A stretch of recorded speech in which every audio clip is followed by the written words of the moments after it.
Hello, my name is Burke Hedges, author of the best-selling book, The Parable of the Pipeline. I open my book with a story about Pablo and Bruno, who take two very different paths in their quest for financial independence. What you're about to see is the delightful animated story of their adventure. So, sit back, relax, and enjoy the life-changing lessons in The Parable of the Pipeline.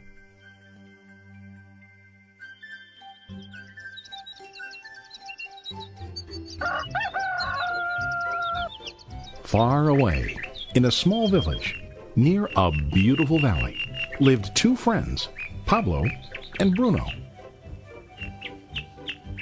They were both young and dreamed of a better life for themselves. They'd often discuss their dreams about how they would become the most successful men in the village. They weren't afraid of hard work, and they searched for opportunities to help realize their goals and achieve their dreams. One day, an opportunity presented itself.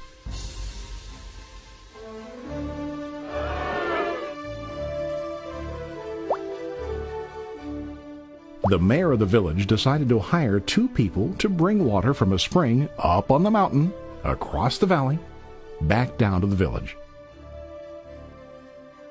They were to be paid based on the amount of water delivered to the village. Bruno and Pablo enthusiastically got to work. Every day, from morning till evening, they carried buckets to and from the spring. They worked hard, carrying water to the village. In the evening, they'd return home with their day's wages.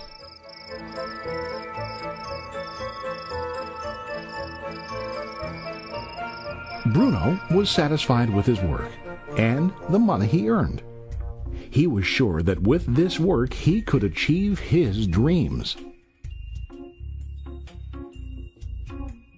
Bruno thought that to increase his wages he could use bigger buckets to bring more water each trip.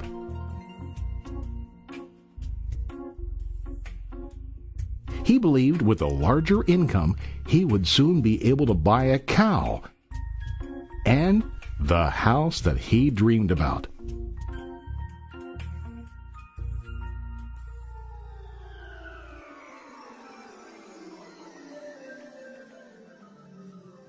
Now Pablo was not satisfied. At the end of the day, his back and hands ached, and he was exhausted. He was looking for an easier way to earn more. One day an idea occurred to Pablo. He imagined building a pipeline to deliver the water from the mountain spring to the village. With this pipeline, he could get more water to the village without carrying buckets back and forth from the spring to the village. Soon, he got very excited about his idea and began to plan. Pablo, of course, shared his idea with his friend Bruno and asked him to join with him to work on and help build the pipeline. Bruno thought the idea was crazy. All Bruno could think about was what his money could buy today and how to get it quicker. He felt that building a pipeline would slow him down and delay him in achieving his goals. Instead, Bruno got bigger buckets and went more often back and forth fetching water. He was sure that with this method, he could make more money. Pablo decided to build the pipeline on his own. He understood that it would not be easy to build, and it would take time to complete the pipeline. Pablo knew that it could take several years to finish, but he set his mind on his goal. Every day he worked and carried water like before. But on weekends and during his spare time, he worked hard to dig in the rocky soil and build his pipeline. In the first month, there was little to show for his work.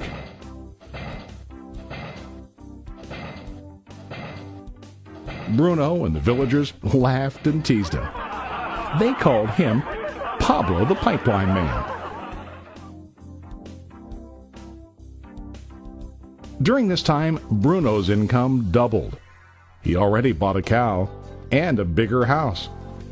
His lifestyle changed. He now spent time after work in the bar, enjoying his hard-earned wages from delivering water.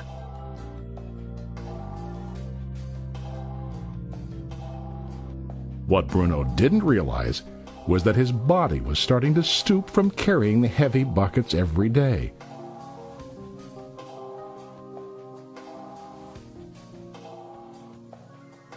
His face looked worn and his body tired. Soon, he began to carry less and less water due to the wear and tear on his body.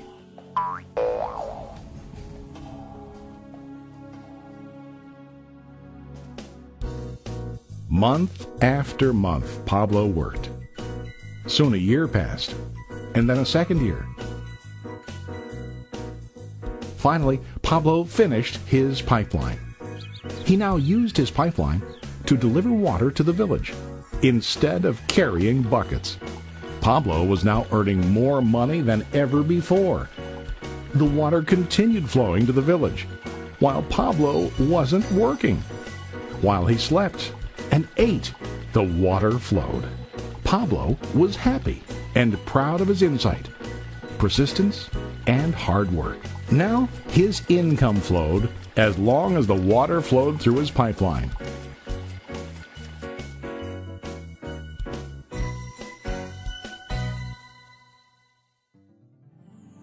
The story of Bruno and Pablo is a reflection of life.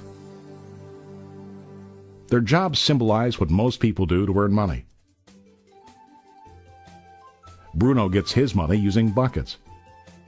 He goes back and forth, carrying his buckets from the spring to the village in exchange for money. To increase his income, he either has to go more frequently to the spring or to use larger buckets. It's common in real life to increase our income by working harder. For example, working overtime or getting a second job. We also increase the size of our buckets by accepting a higher paying position, which often includes spending more time on the job. Most of us exchange time for money like Bruno. We know that every person has only 24 hours in the day and that it's not possible to use all our time to work. The most difficult time comes when we can no longer exchange time for money due to age, health, or other reasons. Then, our income stops. Now let's review what Pablo did. Very wisely, Pablo did not exchange all of his time for a limited income, but he used some of his time to build a pipeline. He knew that the pipeline would bring ongoing income as long as the water flowed. An ongoing income that multiplied the time he worked each day. Pablo knew that someday, maybe because of age or health, he would no longer be able to exchange his available time for money. Pablo knew that if he could make his idea of a pipeline work, then he only has to do the hard work of building the pipeline. After the pipeline was completed, Pablo was able to monitor and maintain the flow of water to ensure that his income will continue. Pablo has shown us that to earn an income, we don't always have to directly exchange time for money. There really are better ways. How about you? Are you still like Bruno, who directly exchanges time for money? Or do you want to be like Pablo, building and maintaining a pipeline for ongoing income? If you are